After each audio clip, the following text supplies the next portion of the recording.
Mac, you and I have something in common. People are confused by our first names. And have been since day one. You're right. Exactly. Yeah. You go first. Tell me about Mac. Ooh, do you want the truth or the lie? Because there's two stories. I want both. Okay. Well, the truth is actually crazier than the lie, if we're going to be honest. So the lie was that I grew up as a tomboy, and Aaron is my legal name, which was very girly. Because back in the day, there was only like Aaron Gray on Buck Rogers. That was the only Aaron. Now Aaron is a much more common name. It was a boy's name when I was a kid. But that's the lie, because I didn't get a nickname when I was a kid. I got a nickname when I was 22, when I moved to Denver and couldn't get a job after college as Aaron McKelvey. So one night over a lot of wine, a friend of mine, Alexandra, told me a story that she couldn't get a job after college. And she changed the name on her resume from Alexandra to Alex. And she had a huge response. So I had sent out my resume to a lot of companies as Aaron McKelvey. So that night we played with my name and made a nickname off of it, which was Mack McKelvey. And I sent out the same resumes to the same companies, and I had a 70% callback rate. And I was working for AT&T 2 weeks later. Well, this is the perfect lead-in to why you're here for this episode. It's Women's History Month, and we're going to talk a little bit about the implications of being a woman in business, a woman in media as well. But I love the name story. And as you know, I'm E.B. Moss, and we're going to talk to Mac, who is a marketing maverick. Try saying that 3 times fast. And Mack she McKelvey, has marketing maverick. I love the alliteration. That's your new moniker. Yeah, love it. Hey, it's E.B. Moss, and this is episode 35 in season 2 of Insider Interviews, where you get the insider's scoop on the business of media, marketing, and advertising. Today's scoop comes from Mack McKelvey. She is the founder and CEO of Salient MG, and she has been transforming tech marketing and supporting startups for decades. But she's also super smart about mobile marketing, and she's a vocal advocate for diversity, equity, and inclusion. So it's a great honor to have Mack McKelvey here during Women's History Month. Here's Mac. Mac, you have really transformed tech marketing over a couple of decades. You're an advisor to startups. You're a podcast host as well. But I think what's really best is if you put it into your own words about who are you, what are you? Mack McKelvey. Why am I? Who am I? Oh my gosh, we're getting all the hard questions, right? Ask me some easy ones like how to calculate LTV. Talking about myself, that's the harder part, actually. I think that I grew up in tech by accident, really. I fell into tech. It wasn't something that I desired to do. I actually really wanted to go into political science. I grew up in the DC area, but I stumbled into technology moving to Denver after college. And I have to tell you, on day one, I just fell in love with the complexity and the simplicity and what tech enabled. And I stumbled really into mobile. Mobile was a big, big accident. And I have to tell you, it was the best accident I ever could have stumbled into, because I think best laid plans often don't work out. And in my case, that's exactly right. But the door that did open was the right one. Well, you prevailed in mobile too. You have been named a top woman in mobile, and we'll talk about that a little bit. But you also worked at some really big brands. And another thing we have in common, we also both marketed an audio company. And then you did a pivot. Let's do a little brief timeline of where you were. Well, starting out all in big tech. So you're right. I started at AT&T. I think it was my first day or second day on the job that the trivestiture occurred. So I actually was an employee for Lucent Technologies. So I think day one and day two set up exactly the change that I was going to be going through in every day in my career. So large companies, Lucent Technologies, like I mentioned, I went on to companies like VeriSign, British Telecom. And then I went into my consumer world. I did a stint in consumer in audio for SiriusXM. Yes. But I think it was my first or second day they announced the merger. So I went to work for XM, and then It was like day 1 or 2, and I was on customer retention, and that was a huge challenge. But anyhow, so did my consumer marketing world. And I will say there's a thread throughout this whole thing. There's people behind every one of these decisions and people behind every one of these moves. And I certainly didn't do any of this by myself, right? I was surrounded by, had amazing boss and mentors and sponsors and amazing teams that I worked with. But I did make the pivot. I made a very big blind jump from big company to startup, and that changed everything. I see. And why? You went to, I think it was called Millennial Media. That's right. Okay. That's right. It's interesting, That was Rick. brave. So it was brave, especially after coming out of XM, because Yeah. XM was in the spotlight. We had one of the largest merger reviews in history with the Justice Department and the FCC, and it was a real challenge. And it was an exciting time in audio because you had Slacker radio and the iPod. You're just figuring out how to connect your iPod Howard in your Stern. car at that time. Yeah, Howard was huge on the serious side, which was my challenge on the customer retention side, because a lot of people went to XM because we didn't have Howard. But suddenly we did have Howard, and then we had to answer to that, to all of our Safety, listeners and members. origins. Yeah. Yes, that's right. So jumping into a startup, I will say that was the theme in my entire life, was being uncomfortable. And I've always taken roles that made me extraordinarily uncomfortable because it gets me out of my comfort zone. And I feel like I'm at my best when I'm way out over my skis. So going into a startup and really running marketing from the ground up for an early stage company, hadn't done it and really didn't know if I could do it. So that is my perfect recipe for let's do this and crush it. That makes so much sense as I've sort of studied your career and seen how you've evolved. And also you got thrown into the deep end by being at companies back to back that were going through transitions. So I think you built your muscle of how to survive and thrive. And now you're pretty much helping others do that with Salient MG, which is your own startup. And I will say, don't get tired of this word because it's, again, I'll use her word, through line for this episode, because Mac, you also started just last year, the Startup Marketer, which we're going to talk about a little bit later.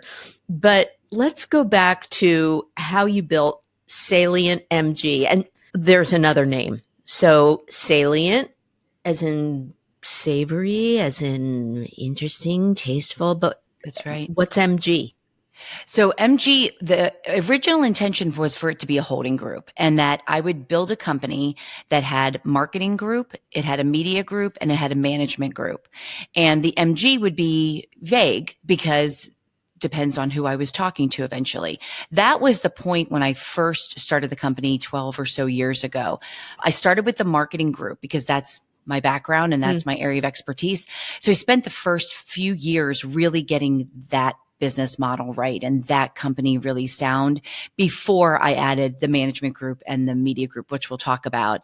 Those both launched in the last year and a half. So it's relatively new.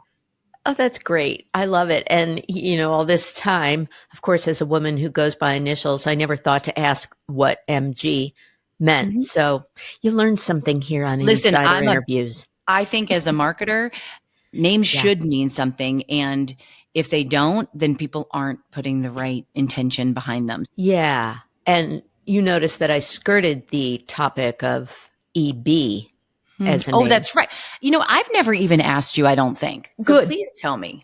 Well, it's funny because my origin story of going by initials is similar to you shifting from Aaron to Mac. I had a thing about E.E. Cummings when I was little. And, you know, I was an English major. And even in 5th grade, I tried to write my name lowercase E.B. Moss, like E.E. Cummings. And my 5th grade teacher threatened to fail me if I didn't properly capitalize things. And then I had a crush on a boy named JD Shaver, if you're listening. All right, internet, find him. This is your mission for the next 2 months. I've never said that publicly. Am I blushing? And then I thought it was really cool that no one knew, as a writer again, that George Eliot was a woman. So I started, all of that kind of coalesced into starting at 18. I reinvented myself going to college as E.B. Moss. There you go. Well, it's funny you say that because I got a job with Edelman back in the late 90s in DC because I sent my resume and a cover letter to Leslie Dock, who was the vice chairman of Edelman at the time. But I had a cousin named Leslie who was a man. So I did a little research. This is like early internet days, right? And I did a little research and figured out that Leslie was a man, and I addressed it to Mr. Doc, and I got an immediate call to interview with Edelman because his assistant said Leslie was impressed that I did the research and found out that he was a man because he gets a lot of Ms. Doc. See that? See that? I love it. Power of a name. Right. Well, let's go back to the name of Salient. And what I want to know is, what did you set out to do? And what do you lead with as your USP? Another acronym, unique sales or selling proposition or value proposition. This is actually my favorite thing to talk about. So when I started Salient, so again, being out of your comfort zone. So when I was at Millennial Media, took the company as the head of marketing. I was part of a great executive team, took the company from about 9 million to 105 million in public in 3 years. So I realized something about myself, that I'd always been in these big companies and in an intrapreneurial role, like Louis Gump has now coined this, and he's one of my favorite people in the mobile industry. You probably know Louis, he's amazing. But I'd always been a little bit intrapreneurial, which I didn't realize until I went to Millennial. And I understood the entrepreneurial side very quickly. I just understood you had to show impact every single day. Your world had to be about what happens tomorrow, not what happened yesterday or today. And because of that, when I went out on my own, I decided that I was going to be the kind of firm I could never find when I was on the inside. So I had worked with lots of agencies that really wanted to work with us, but no one that understood what my job was like on a day-to-day basis. So I set out to start a company of practitioners. So everyone at Salient is senior. Every single person has worked in a startup or a scale up, and every single person has practiced some level of marketing, whether that's product marketing, field marketing, demand gen. I mean, you kind of name it. But I wanted people that have done the strategy and the execution, because that's what startups need. They don't need another layer of people to manage. They don't need lots of junior folks that take a long time to get things done. I know we have to show impact every single day with and for our clients. So I set out to do that and build a firm. That was one mission.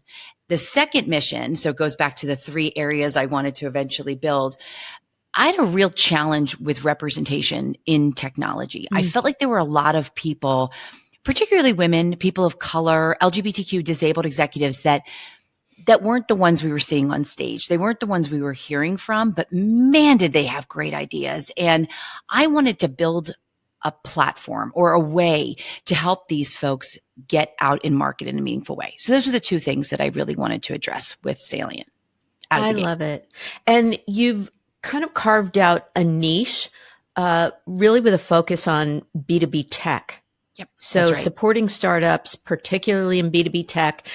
And I read on your site that includes ad tech, fintech, retail tech, and I guess you use MarTech. Yep. E-commerce. That's right. Right. Cybersecurity. Yes. Dumb it Technology. down for me. Tech and tech-enabled businesses, because I believe that technology is the enabler, right? It is the enabler. It may be the underlying technology that is the product, or it may be the way that you're utilizing the technology to get your product to your end user.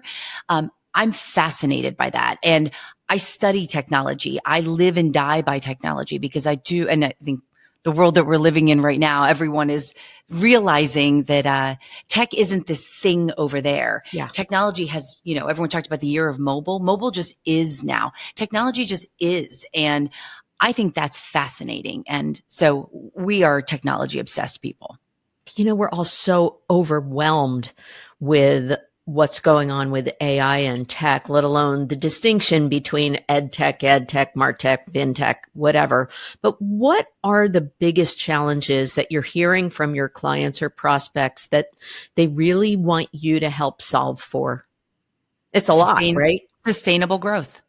They're coming to us to get their go to market in a place where they can have predictable and sustainable growth.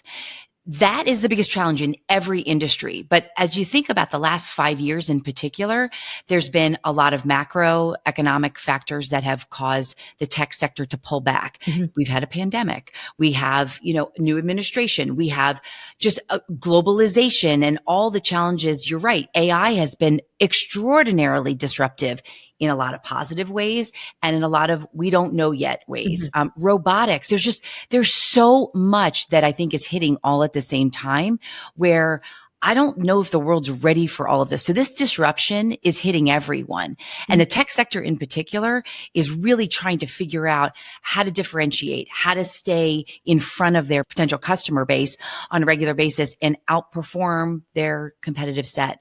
And they know that marketing can be a differentiator for them. Mm-hmm.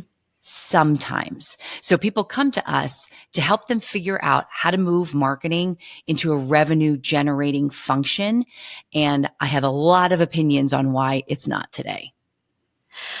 Well, speaking of the word why, I was listening to your podcast, the Cred, and you have some pretty impressive guests on there, including like Terry Kawaja, mm-hmm.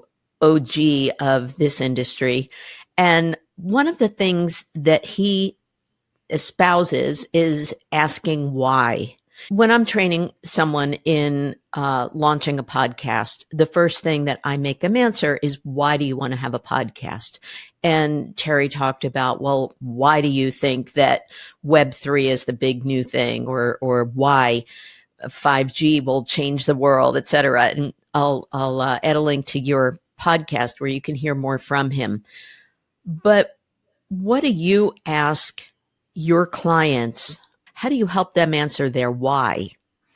I'll answer this question in two different ways. First, it's, have you thought about the world that you're in today, and is your why still relevant? Because whenever you start with a company, we start companies, whenever entrepreneurs start companies, there is a why. I told you why I started my company, which was I couldn't find me in the market, and I knew how impactful that would be. So I started my company with my why, but that why had to evolve as the market evolved.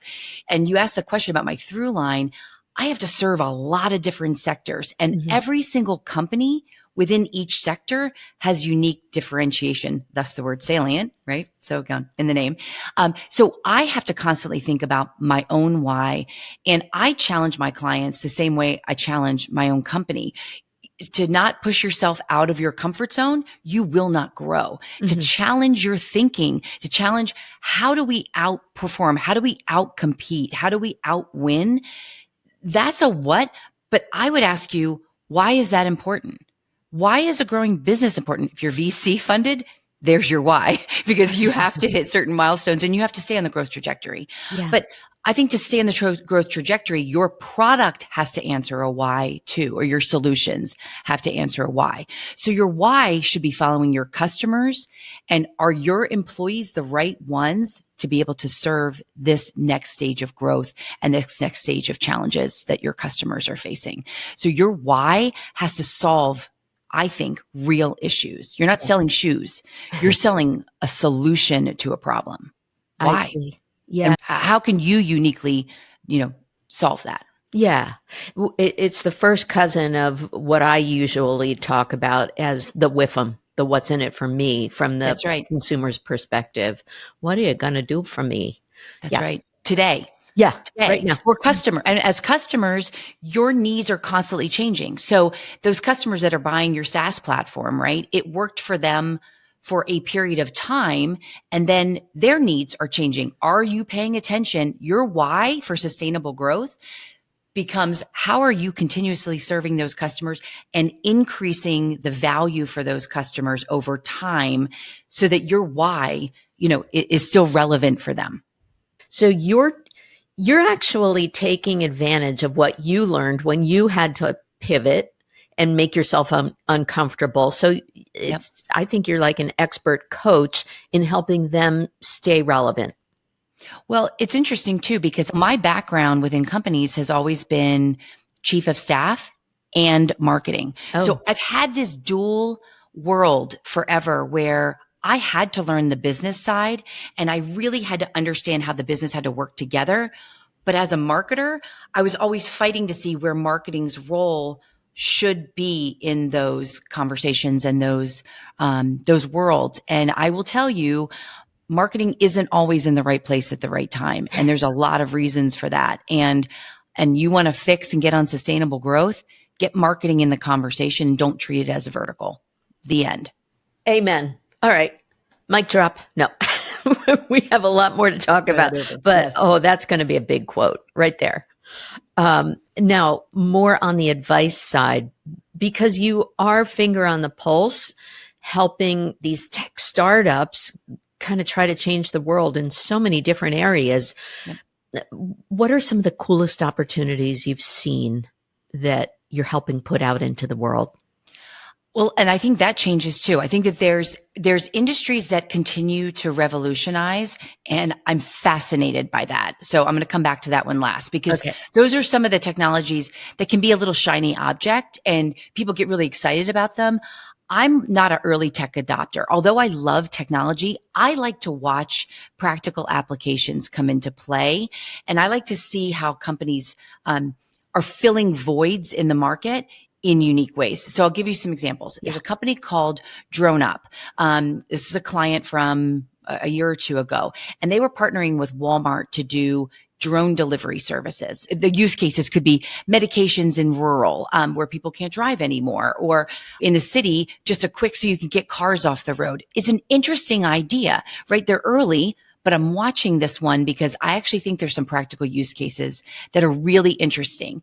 There's a company called Transfer out of New York that builds curriculum for VR headsets, where they're going into schools and they're showing kids middle skills jobs. Kids can actually do welding in a virtual environment on their own pace and their own time. And they can actually see how their skills can be met in a world that they probably never even considered for themselves. There's a early stage company called Snowfire.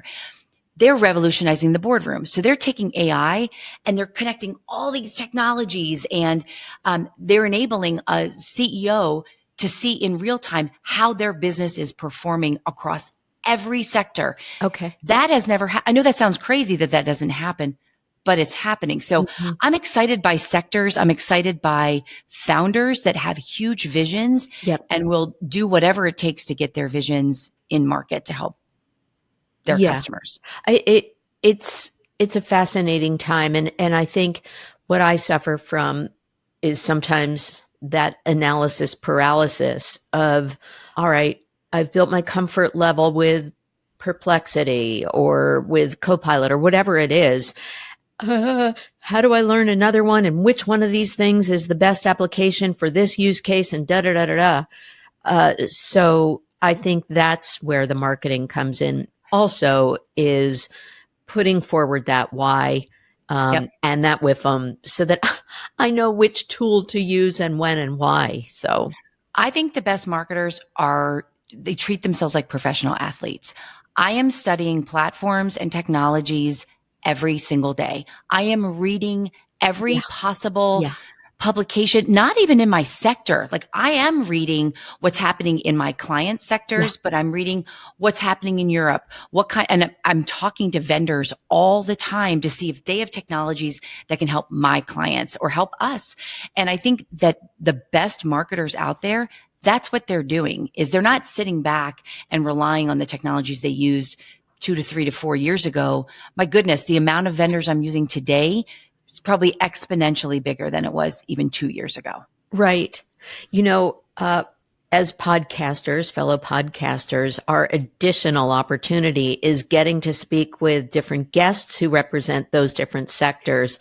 I'll throw in a plug for an episode I'll have out in April, is with Rashad Tabakawala, who notorious Rashad from Publicis days, who has a new book out that talks about the whole disruption of the workforce in terms of, companies have to completely transform how they treat employees, how they work, how they leverage technology to accomplish the jobs, how they select which AI tool they'll use. So I'm looking forward to diving into that book, by the way. It's a little commercial for a future episode, but very apropos what we're talking about having to learn all and consume all to be current.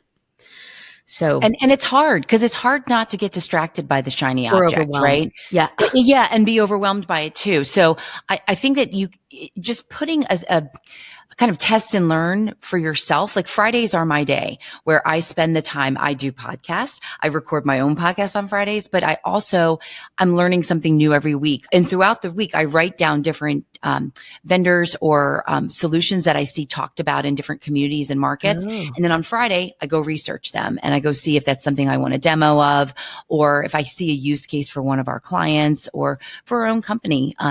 I'm just fascinated by it. And I think marketers get a little worried with technology, but my goodness, I think there's a lot of innovation and disruption happening in our world that could be very exciting for all of us. I promised I would get to this part because yes, you build a great shop with Salient, you have a point of differentiation, and then you thought, being uncomfortable, I know, I'll start another thing that helps get startups started. That's right? So last year you That's started, right. wait for it, the startup marketer. I did. So you're going to hear the word startup quite a lot. SEO's going to love me. Exactly. SEO is going to love you. So thank you. My whole team will. That's right. Now, I am a proud member. And so I have to say that your content and what you share is so generous on that platform. And that's a great resource for making yourself smarter about what's out there. It's a great community. That's my other commercial for you. But yes, please tell us about Startup Marketer. Well, there's another why there. That was born a year and a half ago out of realizing that running a boutique firm, I could only help so many companies and so many marketers.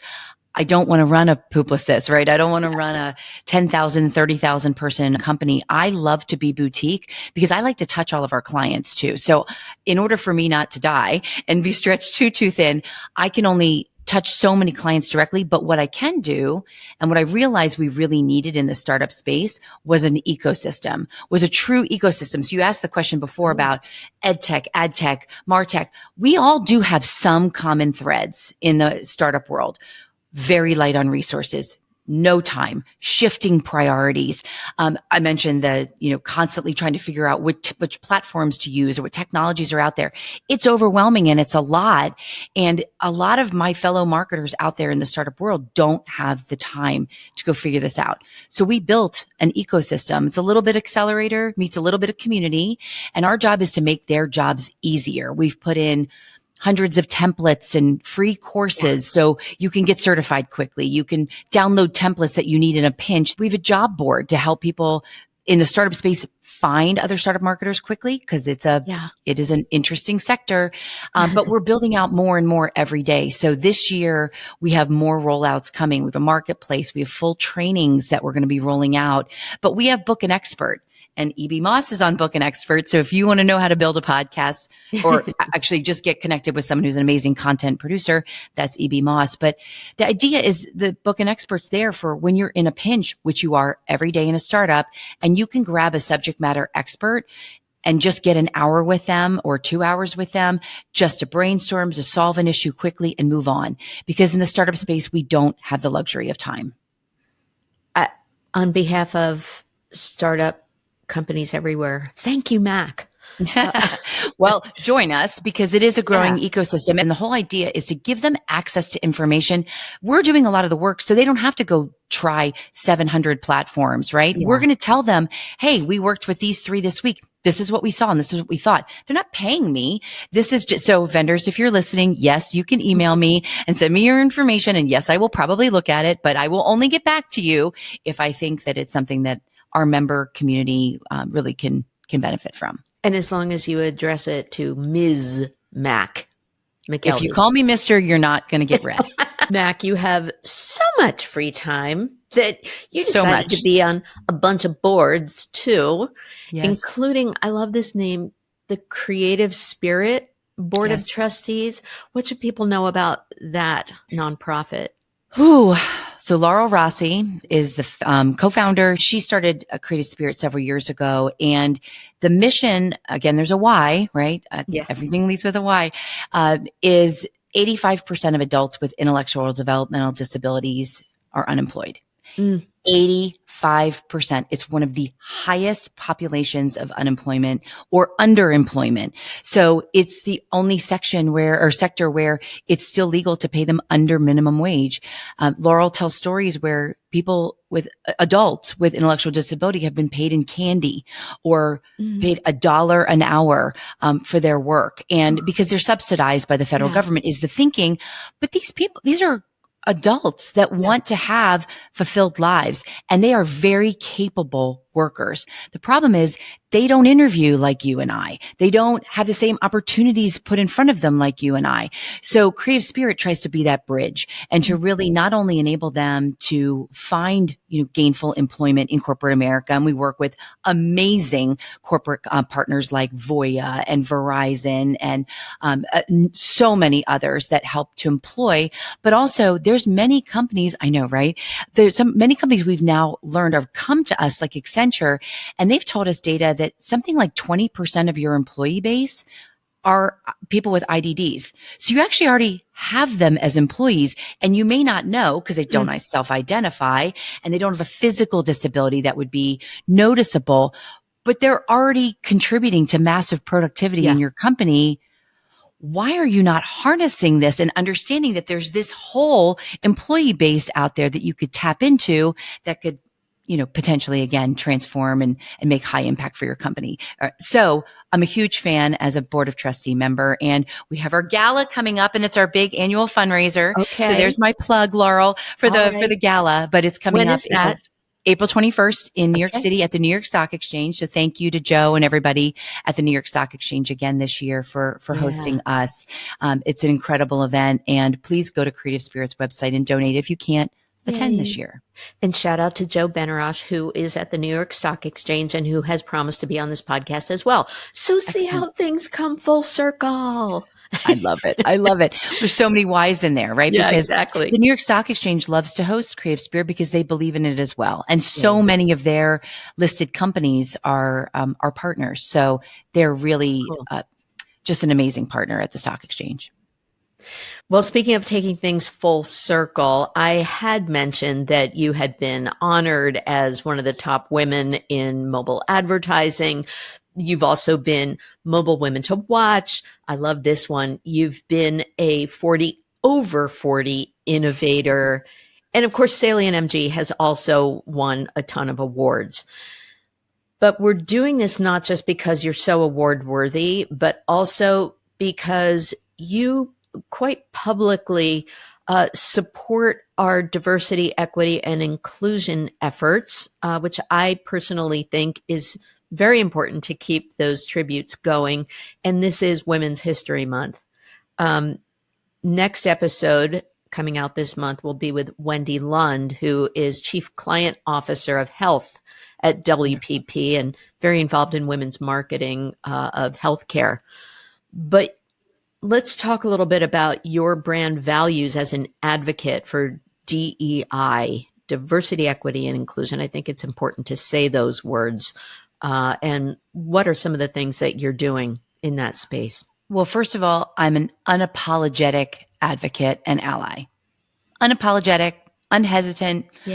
I will shout it from the rooftops forever because diversity, I can tell you, I've just lived within it. The strongest teams I've ever worked within, the strongest companies I've ever worked within are those that do embrace different ideas, different thoughts, different levels of education, different backgrounds, different ethnicities, different sexes, genders, all the things.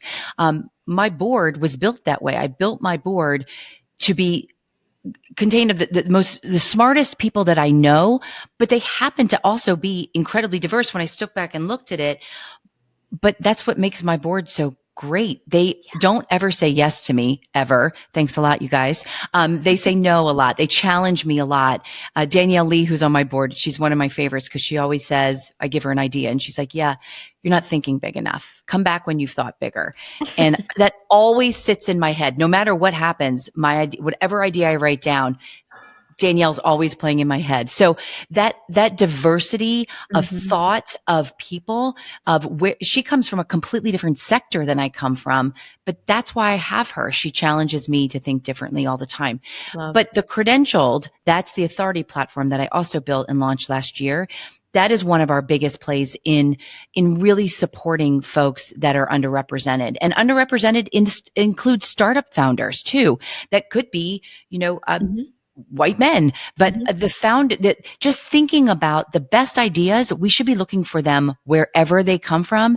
And we should be championing those who are moving the industries forward. And I'm always looking for those people who are doing just that. And that is why I built the Credentialed, is to be an authority platform. Reporters, conferences, podcast hosts come to us because they know we have an incredibly diverse membership base, and that these are the people that really are moving their industries forward, and they have something to say. And I'm just a platform, and that's all I want to be. I want to be in the background behind them, pushing them forward. Well, that's what we all need to do. The enabler for greater presence. I think that is the gift that I hope I can give, is to be an enabler and a connector. And, I volunteer for ACP, which is just an incredible organization that helps, military members that they're transitioning from, their public service into the private sector. And that's another area of diversity, right? That people don't think about hiring folks that don't have necessarily that practical experience that they'd be looking for on paper, which is why I'm very against AI hiring practices, but we can get into that another day. Okay. So you are a fierce woman, but there's another fierce woman in your family. You have a daughter who I happened to meet at a startup marketer event, and I think she even designed your logo. This is feeling a little like Apple Tree. So I want to get into the personal. Tell me about your daughter. So the K Prince is my daughter. She's head of growth marketing. Prince. The K Prince. Okay, wait. Is it K-A-Y or K-A-Y. letter K? It's K-A-Y, which is a nickname from her name, which she chose. So yeah, actually there's two similarities there. She's been working in marketing for almost 12 years now, even though she's graduated college 5 years ago. But she's the head of growth marketing at XR, Extreme Reach, and she runs her own podcast, the IDK with K. She runs the BuzzFree Network, which is a sober network for marketers in the community. She's doing fantastic. She lives in Brooklyn. And I have a son who is getting his PhD in therapy in Georgia at Georgia State. So yes, two amazing kids. Oh, good on you. And you picked up and you moved to Vermont. When? And why? It was kind of accidental. We were living in New York City and moved to New York City in 2019. And then, as everybody knows, early in 2020, this coronavirus thing kicked up and everything was closed. It was kind of rough that year in 2020. And we decided to move up to a lake house for a year. And then we were going to go move back to the city. And we went to Vermont for a year and fell in love. And now we are Vermonters. Well, we'll never be Vermonters because we weren't born here, but we live in Vermont. I love it. And you ski, I guess. We ski. We live out on Lake Champlain up near the Canadian border. Give me the address. I mean, come on up. Yeah, it's beautiful. We're about an hour from Stowe, 30 minutes from Burlington. So it's so beautiful up here. One of our fellow podcasters, former NPR, Elaine Grant, she and her husband decided to do a little RV travel, and they're from Colorado. Or that's where they had been living. And they saw this house for sale in Maine. Do you know that they bought it on the spot before they even put their Colorado house up? And so I'm happy to have another podcaster and smart marketer female friend in the great Northeast. So yay. I'll do a 2-stop tour. Yes, please. Yeah. Please. Good. So I just want to wrap up on one more thing in common that we have. You're like a magnet for celebrities. And I think that you and I could go through a who's who of name dropping, but you just bumped into like Jude Law as an example. Actually, in New Orleans during Mardi Gras. Yes. It is funny. I run into celebrities everywhere. I sit next to them on planes like Alan Ruck. I sat next to him on a plane to Chicago. Kevin Costner on a plane. Lots of planes. Dave Grohl twice. No. But yeah, Jude Law, I walked right by him, and I obviously don't know him, but I saw him and I whipped around and we just talked for a few minutes. It was absolutely lovely, very handsome, charismatic, very sweet. So thank you, Jude, for being so kind. That's great. Well, I shared a dressing room with Whoopi Goldberg once. Oh, that's a good one. All right. We'll have to do a whole other episode. Yeah, we'll do I love that. Actually, anytime. My last plug. This is like the whole commercial podcast episode. I do have another podcast and it's called It's Quite a Living. And I interview some of my friends and folks that I have bumped into who, I've drawn to me in the celebrity world. So maybe I'll add a link to that one too. I love it. Definitely you should. But Mack McKelvey, this is AAM, all about Mac. And it's been an absolute pleasure talking to you about so many different topics. And thank you so much for all you're doing for us startuppers. And there'll be a ton of links in the show notes because you dropped a ton of knowledge on us. So thank you so much for joining us. You're the queen. I love you. I love your podcast. You. Such a fan. So you call, I answer anytime. You did. Well, I hope you got some good inside scoop from this episode of Insider Interviews. That was Mack McKelvey of Salient MG. This episode was recorded and produced by Jim Mullen, producer extraordinaire. My theme music is composed and arranged by John Clayton, the Grammy-winning jazz musician. And if you want to leave a little tip and keep this content free, please check out buymeacoffee.com/mossappeal. And if you want your own podcast, find me at podcasts@mossappeal.com. Thanks for listening or watching.